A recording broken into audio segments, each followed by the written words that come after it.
ঈদের দ্বিতীয় দিনেও পশু কোরবানি হচ্ছে দেশের বিভিন্ন স্থানে।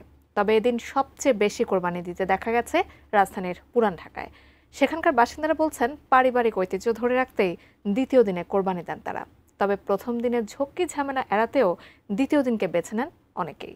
শিবলুর রহমানের ছবিতে ওয়ালিল সাকিবের প্রতিবেদন।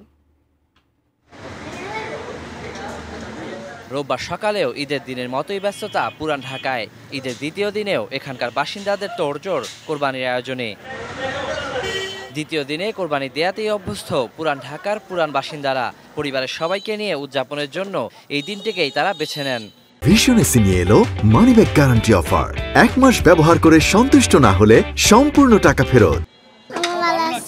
প্রত্যেক বছর ঈদের 2-3 দিন কোরবানি দেই। আমাদের গলিতে সবাই, আমার দাদারা গরু আনে। আমার অনেক মজা লাগে দেখতে। আমাদের খুব ভালো লাগছে। আমাদের বাপ্তারা ঈদের দ্বিতীয় দিন দিয়ে আসছে।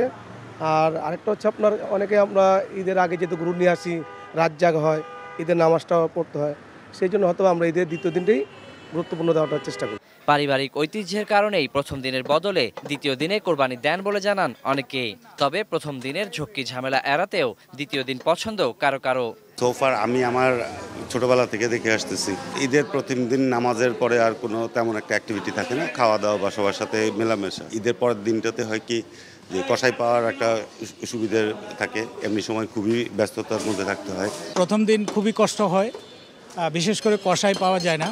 ওরা ওই দিন 17 থেকে 18,000 টাকা একটা গরুর জন্য ওরা নেয়, আর পরের দিন হচ্ছে এটা হাফ প্রাইসে ওরা চলে আসে। ধর্মীয় রীতি অনুযায়ী 3 দিন পর্যন্ত দেয়া যায় কোরবানি, যে কারণে তৃতীয় দিনেও কোরবানি দেন পুরান ঢাকার অনেকে। Waliul Sakib, ATN news, Dhaka.